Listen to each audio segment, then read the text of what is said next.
Então, iniciando o nosso encontro, vamos fazer uma prática para a gente se conectar aqui com o momento presente. Vamos encontrando uma postura confortável, relaxada.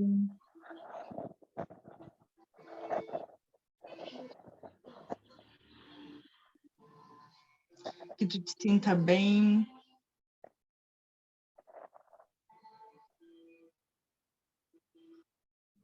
E vamos trazer a atenção para a respiração.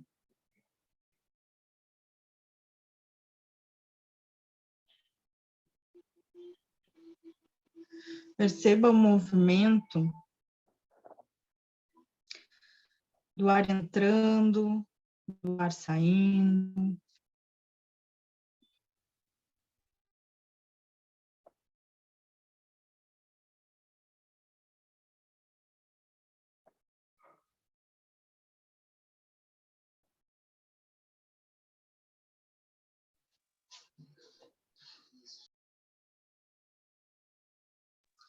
E tenta reconhecer onde esse movimento fica mais aparente para ti. É no peito, é na barriga. Onde que tu percebe esse movimento do ar entrando, saindo?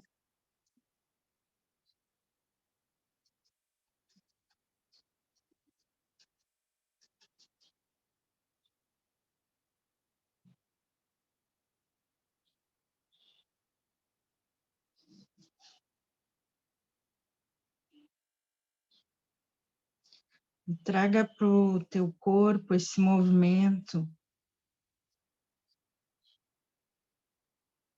de ir e vir, trazendo esse relaxamento, como se fosse o movimento do mar, das ondas, indo e vindo.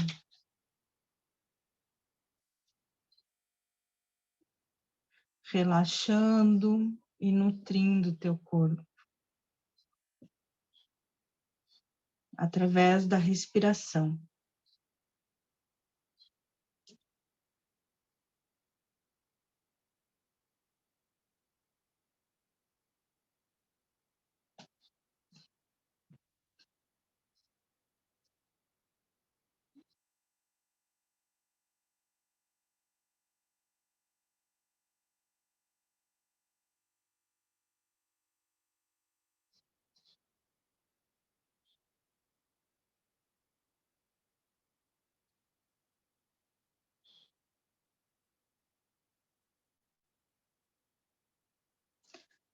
Traz a permissão para ti, para o teu corpo, de relaxar e de ser nutrido. Ao inspirar, tu traz a nutrição para o teu corpo. Ao expirar, tu traz esse relaxamento.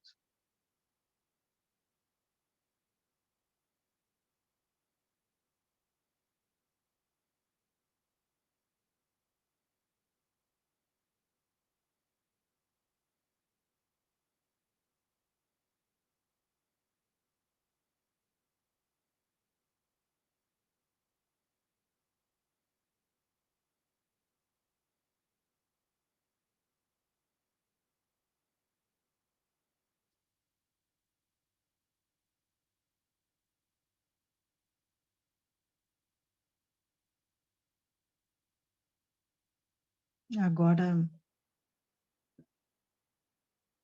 soltando essa experiência com a respiração, trazendo a tua atenção para o espaço à tua volta e abrindo os olhos suavemente.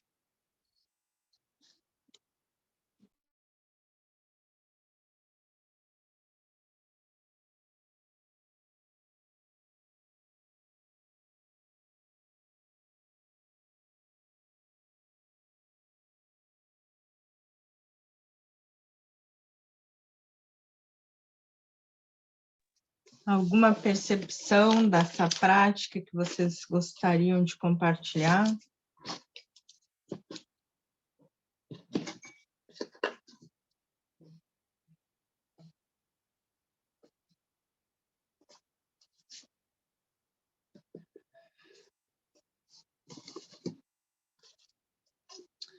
Então, vamos ler, né?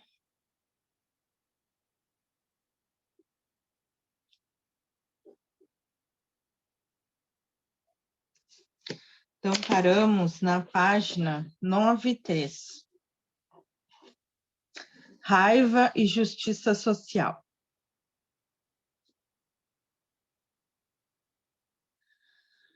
A raiva revela as coisas como elas são de verdade.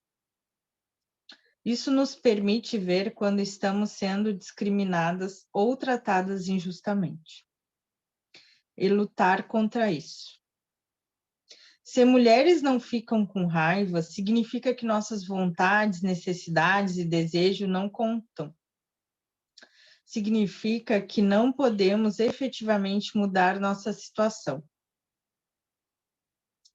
A censura à raiva das mulheres, classificando-a como imprópria para uma dama, é uma forma de controle social, de nos manter em nosso lugar.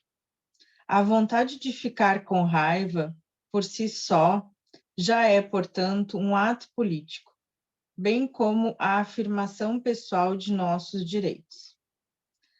Como Soraya Chemaly, autora de Reid Beckham's Her, ela se torna a rainha. Escreve: a verdade é que a raiva não é o que atrapalha. Ela é o nosso caminho. Tudo o que temos que fazer é possuí-la. A raiva surge quando queremos dizer algo sobre a circunstância em que nos encontramos. A energia feroz da raiva motiva a ação e estimula a autoafirmação e um sentido de agente. Permite-nos expressar autenticamente sobre sermos tratadas de forma justa e nos ajuda a satisfazer nossas necessidades.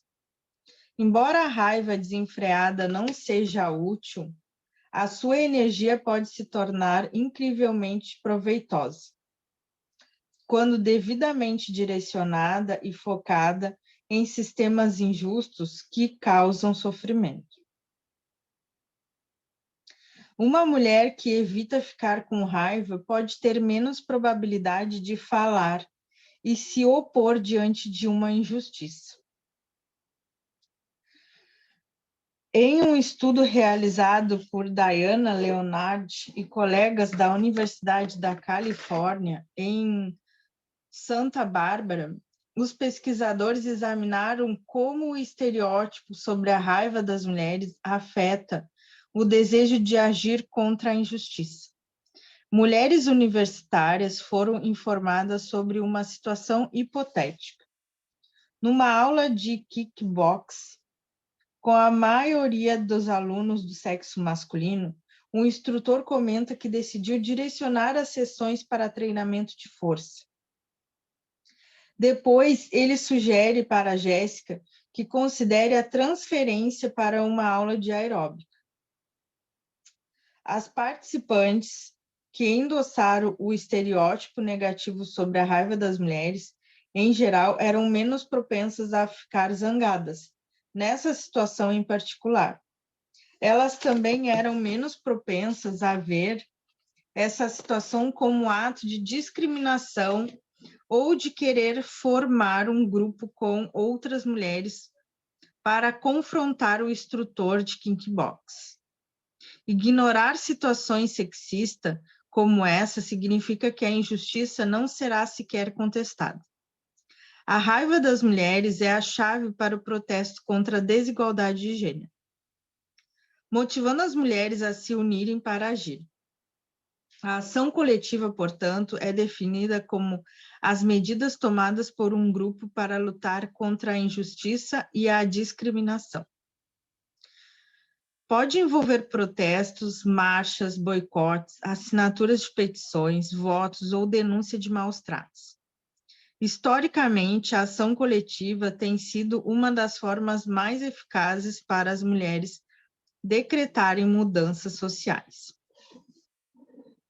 Pense nos protestos das sufragistas, que garantiram o voto em 1920, ou Mothers Against Drunk Driving, Mães contra a Direção Alcoolizada, organização sem fins lucrativos, que solicitou com sucesso ao Congresso que a idade mínima para o consumo de bebidas alcoólicas fosse fixada em 21 anos, além de endurecer as penas para a DUIs, Driving Under Influence, dirigir sob influência, diminuindo as fatalidades pela metade.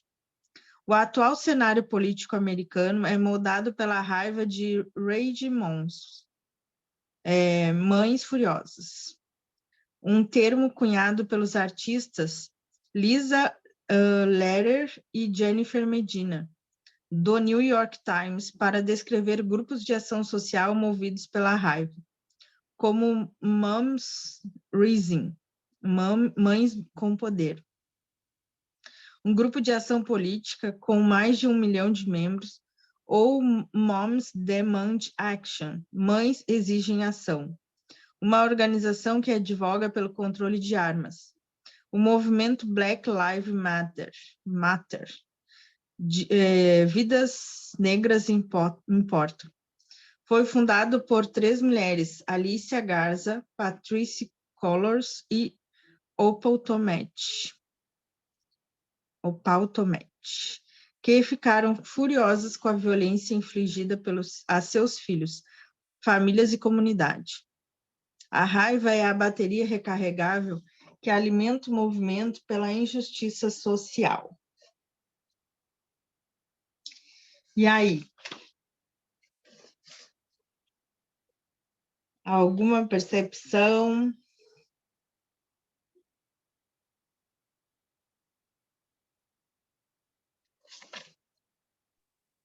Pelo que eu entendi, a raiva é a mola propulsora para a mudança, mas também ela domina a pessoa que está com raiva e deixa ela meio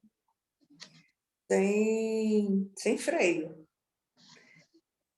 Quando eu estou com raiva, olha que eu já sei que a minha raiva está chegando, mas quando eu estou com raiva, eu acho que é uma raiva minha, não é uma raiva assim, somente de questão social, de gênero, mas é uma raiva contida, lá da infância. Engole choro, menina, seja bonitinha, seja boazinha, seja princesinha, seja tudo, menos humana. E aí é um bom desafio, olhar a raiva com esse aspecto altamente positivo, no sentido de ser um agente transformador no meio social, como ela cita nos exemplos, né?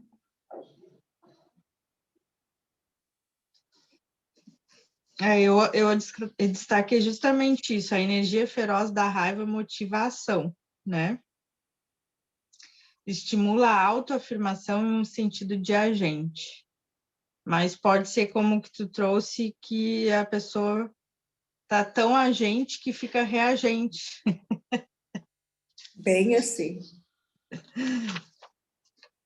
O que eu tenho feito é, para, Lani, respira, respira, respira, calma. Porque, para vocês terem uma ideia das minhas raivas, que junto com uma impossibilidade, em 2012, no ápice de uma raiva, de problema de vizinhança de som alto, eu fui parar na delegacia. 2h da manhã, saí de lá amanhecendo o dia, fazendo um boletim de ocorrência. Eu de chinela havaiana e roupão. Um camburão me levou. Gente, é engraçado essas histórias da vida da gente. Eu não me orgulho disso, não, mas valei-me. O que a minha raiva, não sei se é a raiva, mas a minha raiva, ainda bem que nunca cheguei ao ponto de pular no pescoço de ninguém estrangular, assim, até os olhos caírem fora. Olha que eu já tive vontade, tá? Mas eu tô com a minha injeção de ânimo e a respiração. Para e respira. Bora, Alane, respira. Principalmente nesse país que tem uma cultura assim tão de... Eu acho que é egoísta. O povo fala que é um povo amável, animado, blá, blá, blá. Mas eu acho, não. É um povo bem egoísta. Olha para o botão primeiro, para o seu umbigo e pronto. É um povo bem oportunista. É difícil de respeitar o outro. E aí é uma dança feroz. Não é autocompaixão feroz, não, é uma dança feroz. Para entrar no contato com esse equilíbrio que ela tanto cita, né, do yin e do yang, né? Não dá para calar, deixar as coisas acontecerem, mas vamos com calma. Também não precisa se deixar ser dominada pela raiva, bem por aí. Eu acho que quando ela chega num nível mais extremo, é porque, tipo assim, ela foi crescendo aos poucos, né? Ela foi sendo alimentada. E principalmente com uma coisa de som, assim, né? Que chega num nível que o teu cérebro, entendeu? Ele já fica atordoado pelo processo do som, né? Então não tem como. Quando tu trouxe isso, eu me lembrei muito daqui. Na praia aqui, no cassino, tu pode ir de carro para a beira da praia, né? E o que que acontece? As pessoas botam um som. Teve um dia, né, no outro ano isso, que a minha amiga convidou, eu fiquei perto da casa dela, assim, né, na direção da casa dela. E aí eu disse assim, meu Deus, eu não tô aguentando mais ficar aqui, porque era tipo assim, era um pagode, mas era, por aí assim, o negócio chegava a fazer assim, ó, só que tu vai pra praia, ou tu vai estar conversando com alguém, né, ou tu tá lendo um livro, sei lá, tu não conseguia, por isso que eu acho que assim, o som, ele é algo que ele é um negócio ativador, talvez, da raiva, mas é algo que tu vai... como é que é, sabe aquela coisa da gasolina ali, né? Tu vai colocando ali, quando chega, não dá, porque tu já tá realmente, entendeu? Que tu já deu o que tinha que dar, né? Que tu já aguentou tudo que tinha que aguentar.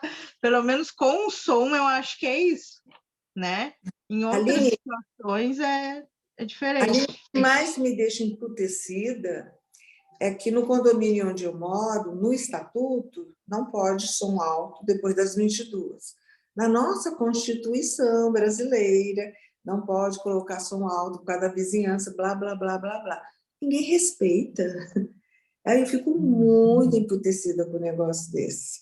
E aí, Sim. nesse dia de 2012, a raiva me dominou, que eu já tinha reclamado para o Vigia, para o Ronda, porque aqui tem Ronda 24 horas, e aí, na terceira vez que eu liguei para ele, ele falou: olha, minha senhora, eu não posso fazer nada, porque eu vou lá, aviso para eles abaixarem, e aí eu viro as costas e eles aumentam. E era funk, não era assim, pagode, nem um Caetano Veloso, não, era funk. Aí, 2 horas da manhã, eu vesti meu roupão, fui lá na casa. Eu cheguei a pedir para eles abaixarem, aí eu acho que o dono da casa falou assim: vou abaixar só um pouquinho. No que ele falou assim, só um pouquinho, eu estava com a tesoura no bolso, tá, gente? No bolso do roupão. Eu fui lá no som, puxei o fio e crau, cortei. Eu falei: agora vocês não vão mais ouvir som nenhum. Aí, aí assim, né? O circo pegou fogo. E aí, no final, eu fui no pronto-socorro relógio. Na delegacia, de madrugada, fiz o registro, fiz a ocorrência. De lá para cá, não foi o meu pivô, o pivô dessa ação, mas eu acredito que contribuiu, porque aí o condomínio tomou uma postura mais assim assertiva. Se você fizer som, você vai receber multa, e a multa é alta.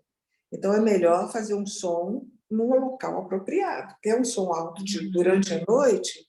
Alugue um espaço e fique lá até de manhã, mas respeite o local de residência. Essa falta de bom senso aqui no país é que me toca muito, sabe? Eu fico assim, um tanto indignada com isso, com essa falta de compaixão para com o outro, que não é nem compaixão, na verdade é respeito, é educação mesmo, né? Mas é isso. A Com cada raiva, um no seu quadrado, né? a raiva ela é poderosa. Eu penso que, para mim, quando ela vem chegando, eu procuro respirar fundo, olhar lá para colocar o pé no chão, porque senão ela domina. E tem coisas pequenas, né? Esse foi uma coisa grande, um acontecimento assim que eu extrapolei todos os sentidos. Mas, assim, a raiva faz com que a gente fale coisa errada também, ou despropositada com uma pessoa, magoa a pessoa. A raiva, para mim, é algo que a gente precisa muito, ter muita cautela, né? Cuidar bem dela, porque senão ela pode me devorar, sim. Sim. O Alane, mas você comentou que depois desse episódio, o condomínio tomou uma atitude. Aqui você viu tantos de grupos, mães contra a direção alcoolizada, mães furiosas, mães não sei o quê, vidas negras importam. Quer dizer, tudo foi criado a partir da raiva, do processo, da inconformidade com algumas situações, entendeu? Então, infelizmente, por exemplo, a gente vê, sabe que tal avenida é perigosa, mas não toma nada. Aí, de repente, acontece um acidente, algumas vezes fatal, aí eles vêm, eles tomam providência, eles colocam isso, colocam aquilo, devido a uma raiva de uma pessoa, ou de quem perdeu, ou daquela situação. É tão ruim isso, né, Célia? Tem que esperar chegar ao extremo para poder respeitar uma lei que já existe. Eu acho isso assim. Sei lá, eu nem sei, não tenho nem palavra para dizer o que eu penso que seja isso. Não. Porque não é uma coisa inusitada, que não aconteceu, que as pessoas não se incomodem com o barulho. Quem que não se incomoda em ser desrespeitado? Ainda mais na sua casa, de madrugada. Enfim, aqui no lago, aqui em Brasília tem um lago lindo, maravilhoso, e eu costumo remar. Sábado teve uma lua maravilhosa, teve a remada da lua. Rapaz, cheio de lancha, sabe? De iate, e aquelas músicas horrorosas, alta, alta, alta, que a gente não podia nem conversar um com o outro, que a gente parou no meio do lago para contemplar o surgimento da lua. Mas um barulho, e normalmente eles estão regados à bebida, né? E aí eu pergunto, cadê a fiscalização disso aqui? Volta e meia morre uma. Acontece um acidente aqui no lago.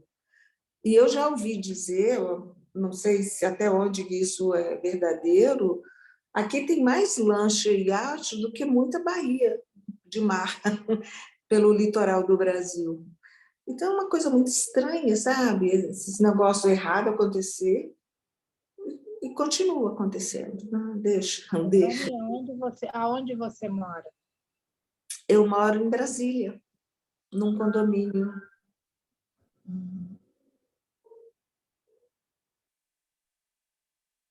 Aí acontecem as coisas mais cabeludas, né?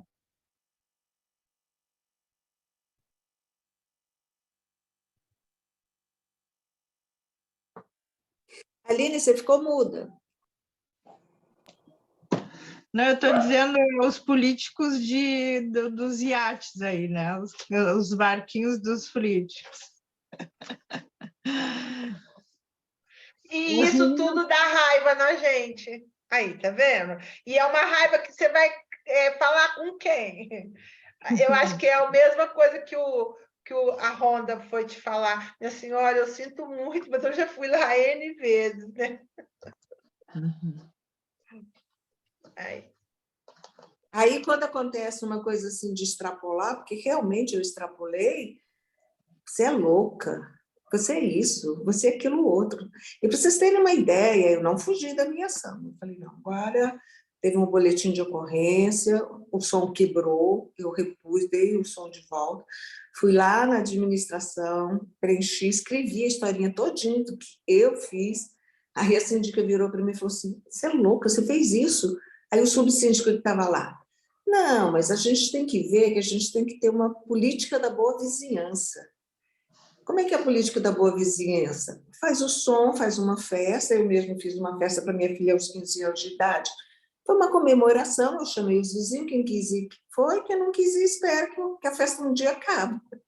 Aí eu virei assim, escuta, quantos condôminos tem nesse condomínio? 1.400. Você já pensou assim, 1.400 pessoas resolvem dar uma festa cada final de semana, porque o direito que um tem, o outro também tem, todos têm, né? E aí, que zona que vai virar isso aqui? Isso aqui não é um local de residência? É umas coisas assim que a gente vai se manifestar, vai fazer, toma uma atitude, por mais extremista que foi, como essa minha, tem que estar preparada para ouvir um monte de cré. E não é pouco não, viu? É dedo em riste e apontando assim, você isso, você... Muitas acusações. Mas mulher é louca, né? O homem é corajoso, né? Nossa, que bom que você fez isso. Tipo isso. Tipo isso. É. Mas eu confesso para vocês, eu não sinto orgulho, não faria de novo, mas eu não me arrependo, não. De uma outra feita, antes do condomínio tomar uma atitude, porque isso é um tempo, leva um tempo para a coisa acontecer, né? Teve um sonzão, um carnaval, eu saí de casa. Eu falei, vou sair daqui, porque senão eu me conheço, eu vou bater lá. Aí dessa vez eu vou ser presa, porque aí já tem um boletim de ocorrência. Ah, não, é difícil. Olha, eu vou contar para vocês. Difícil mesmo é ser humano e viver em comunidade, viu? Porque é uma comunidade assim bem. E a gente deve estar aqui para aprender, né?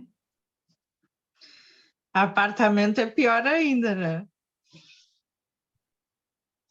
Tudo pertinho, né? Qualquer movimento, coisa, tu já tá escutando igual, né? Uhum. Tem uns vizinhos que eu moro aqui em casa, se é o vizinho assim, tu já escuta, tu imagina em apartamento, né? Hoje eu estava de manhã, que eu tenho um grupo, né, cedinho, às 7 horas, fazendo um atendimento, assim, né, com meditação, e o vizinho começou a espirrar. Olha, eu não sei se eu continuava, se eu ria, se eu, dava, se eu botava no mudo, porque eu acho que ele tem uma laje onde tem uma lavanderia. Então, assim, se ele tá em cima, escuta tudo dentro do meu quarto, né? Ele ia fazer tchá! Mas imagina se fosse apartamento, né? Mas a gente passa por isso, né? Não, infelizmente, se cada um tivesse, como tu disse, né? Talvez um bom senso, um respeito, né? Eu acho que eu tenho muito isso na minha cabeça, cada um no seu quadrado, tu tem que respeitar, né, o quadrado do outro e o teu tá ali, né? É isso aí. A gente está na página 94, meninas, que chegaram depois. A autocompaixão e a raiva. Vamos começar. Não há muitas pesquisas sobre autocompaixão e raiva. Mas o pouco que há sugere que é possível ajudar a diminuir os efeitos negativos da raiva. Para isso, um estudo da Ashley Borders e Amanda Fresniks, do The College de New Jersey, examinou a ligação entre a autocompaixão e a raiva em mais de 200 alunos de graduação. Primeiro, eles descobriram que os indivíduos com níveis mais elevados de autocompaixão eram um pouco menos propensos a relatar que estava com raiva, ou que ficam muito irritados ou com vontade de gritar com alguém. Mas a diferença era pequena.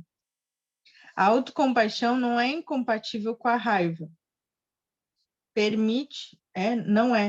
Tá certo. Permite, no entanto, manejá-la de forma mais eficaz, como evidenciado,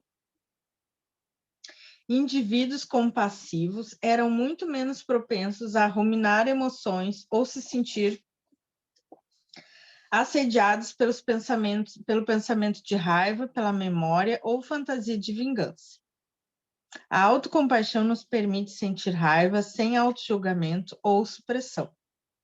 Não permanecemos fixadas em nossa raiva de uma maneira prejudicial. Os participantes com maior autocompaixão também estavam menos propensos a serem agressivos, física ou verbalmente, nos últimos 6 meses. E essa falta de agressão foi explicada pela ruminação emocional reduzida.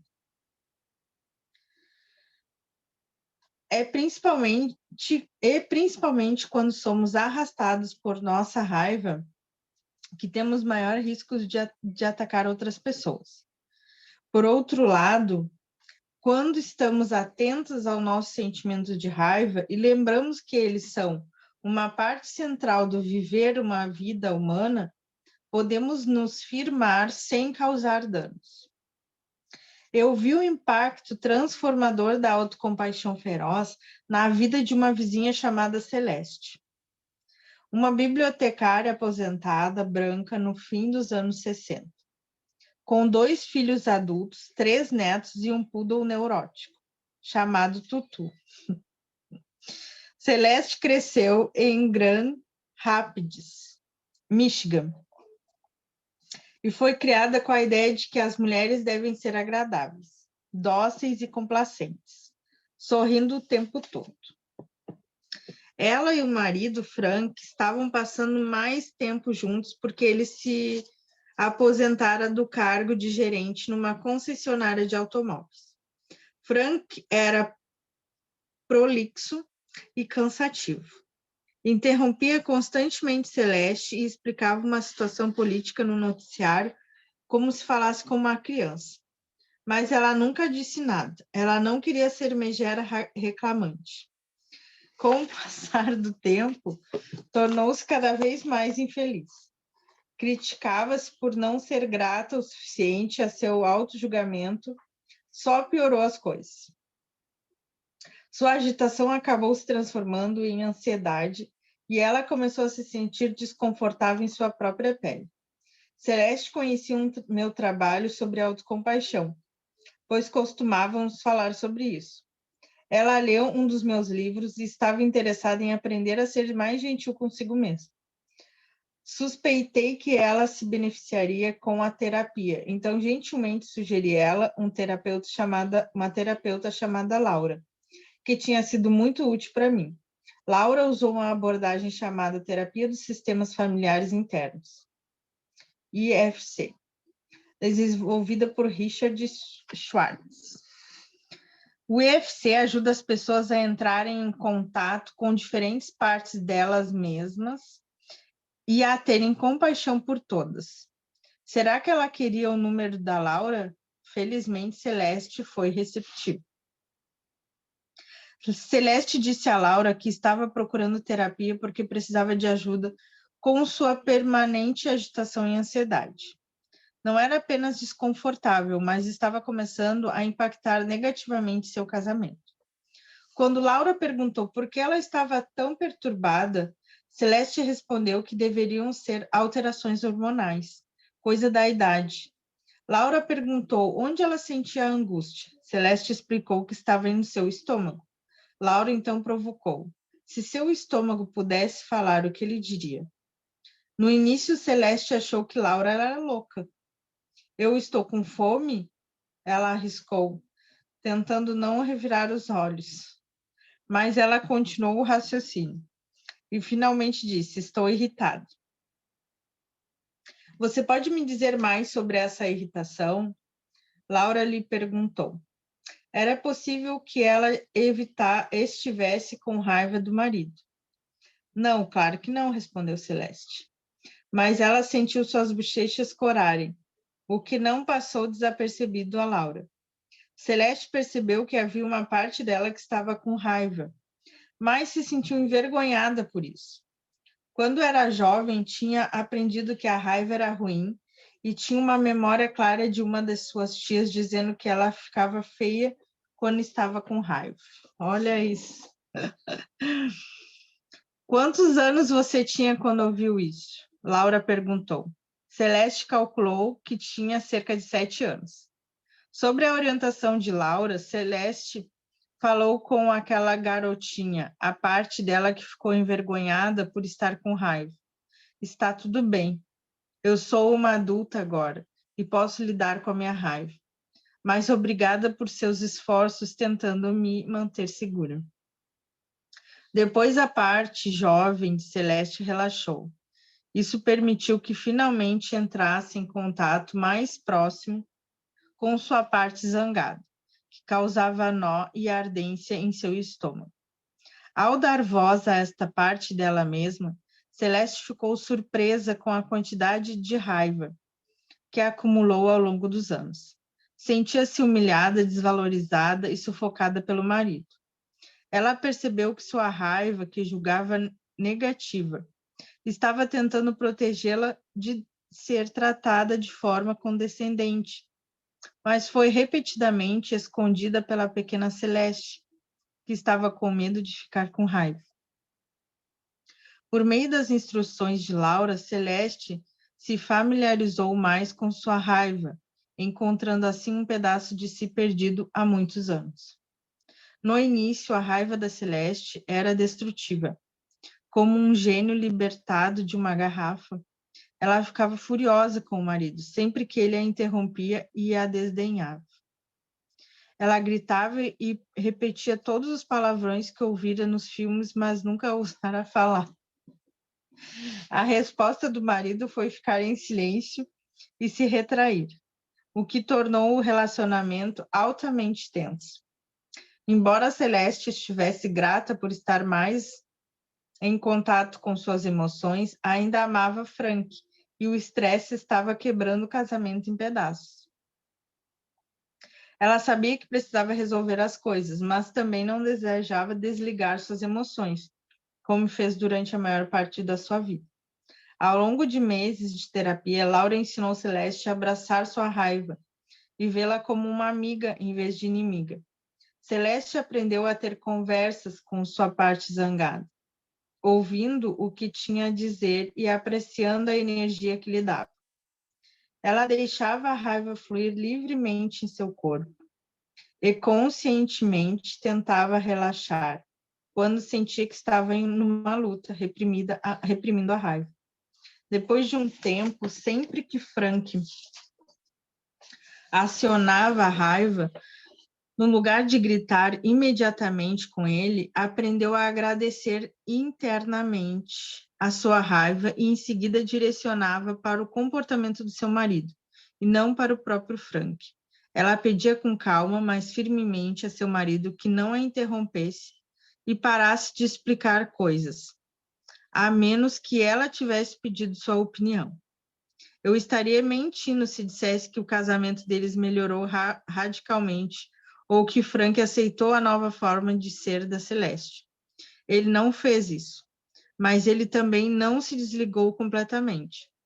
Frank lidou com a raiva de sua esposa mais facilmente do que quando ela o xingava e parou de interrompê-la com tanta frequência. Com o tempo, chegaram a uma trégua. Celeste se sentiu muito mais autêntica e autoconfiante, e como ela começou a se concentrar menos em seu casamento com sua principal fonte de felicidade, sua agitação e ansiedade, finalmente sumiram completamente. Olha aí. Querem falar da autocompaixão e da raiva. Tu imagina, né? Quantos anos ela trancando a raiva? Ah, botou tudo para fora, né?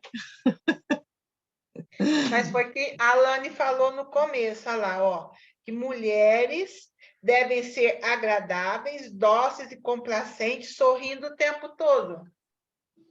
É isso aí a educação, sabe? Hoje está mudando, graças a Deus, está mudando. Mas, e aí, a gente, para ser essas mulheres boazinhas, engolindo, né?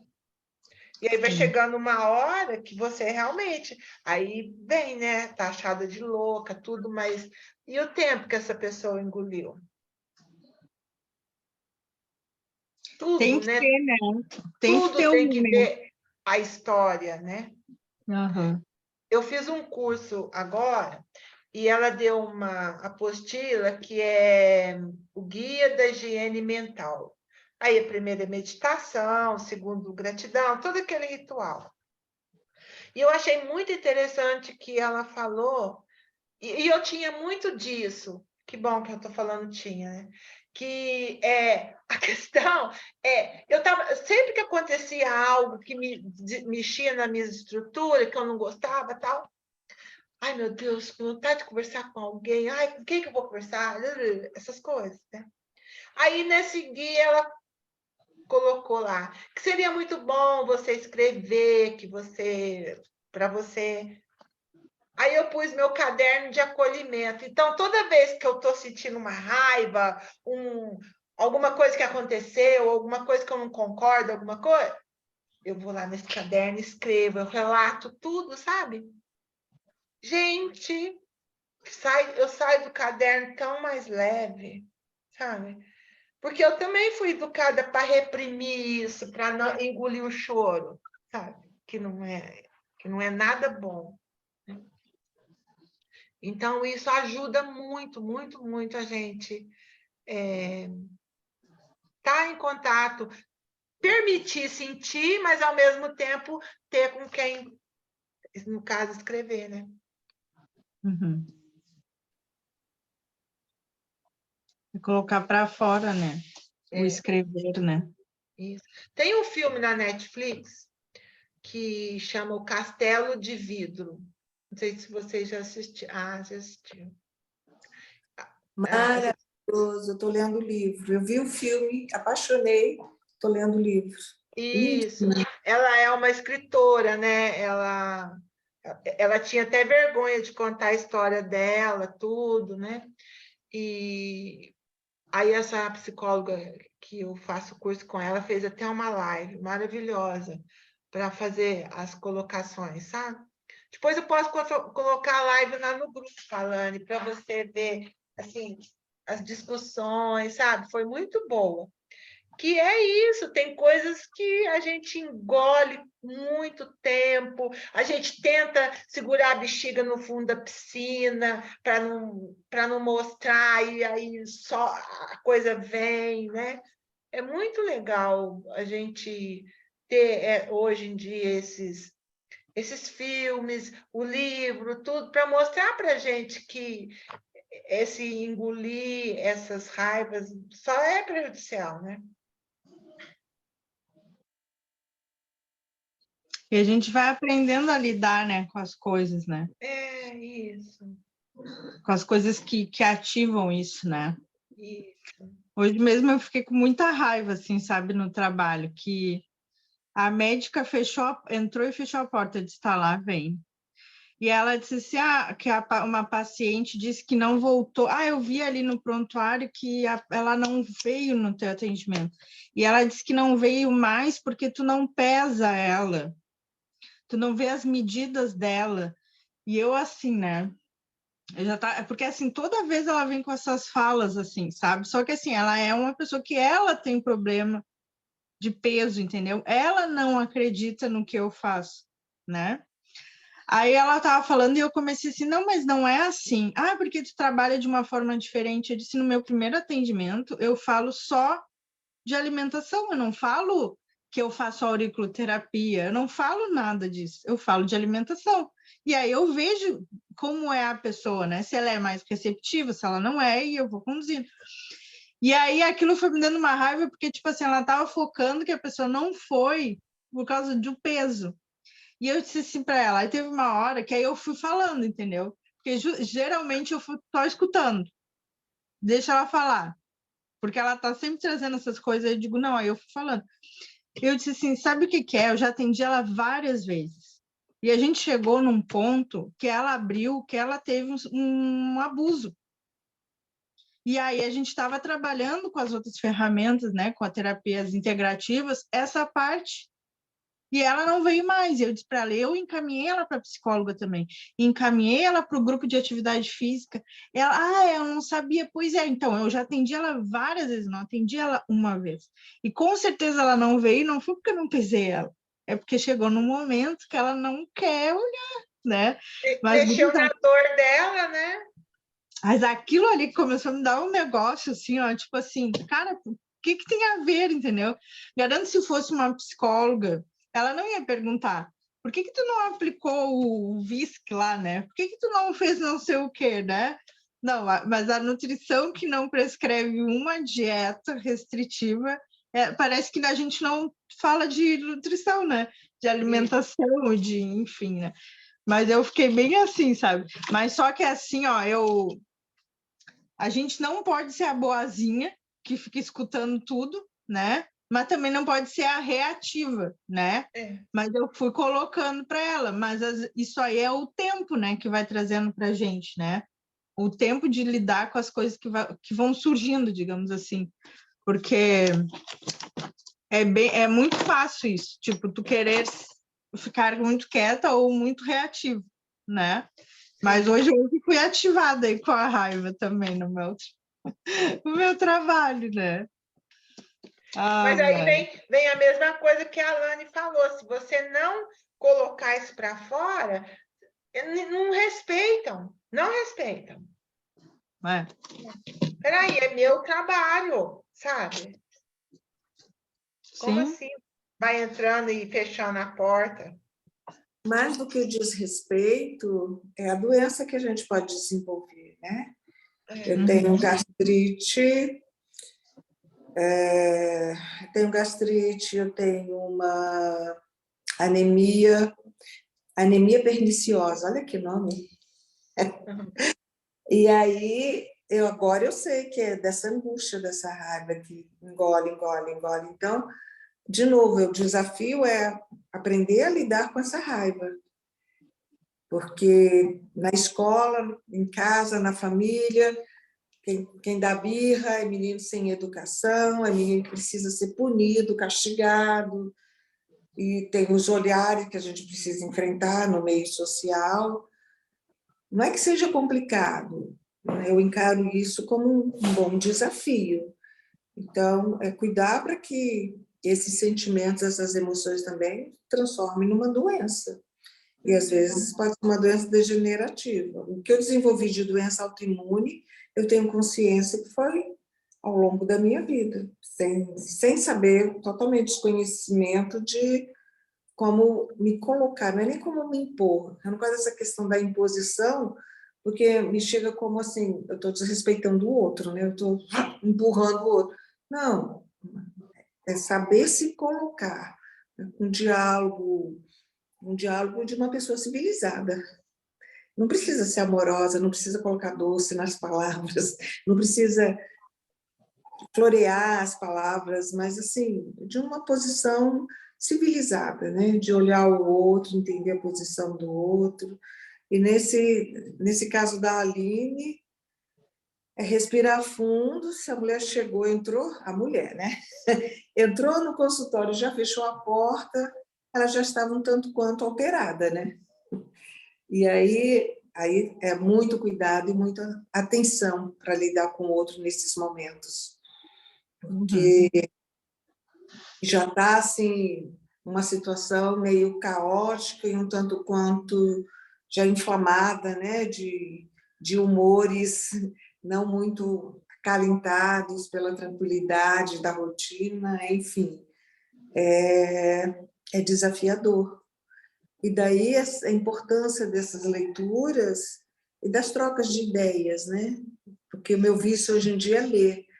Eu leio, aí se o livro é muito bom, eu guardo ele, depois eu releio, mas fica eu, a Alane e o autor. Quando tem outras visões, né, outros olhares, é muito rico essa troca de ideias, porque, querendo ou não, vai lá numa história da gente em algum momento, aí traz à tona. Quando traz à tona, quem foi que falou aí de vocês? Falou assim, graças a Deus eu fui. Foi a Célia. Graças a Deus eu fui. Olha que legal, eu estou falando eu fui. Não foi uma palavra assim calculada e colocada, mas é o que você está sendo agora, né? Está caminhando, está evoluindo. Eu acho isso muito, muito bom. Que bom que nós estamos mantendo esse grupo. É muito rico. Sim. Teve umas férias aí, agora a gente... voltando. Então tá, meninas, paramos aqui nessa página 99, então, tá? Entendendo com a raiva. E aí, a semana que vem, ó, vamos ter que entender a nossa raiva aí. Continuamos aqui. Mais casos para contar, para compartilhar. É isso mesmo. Beijo para vocês, boa semana. Beijo.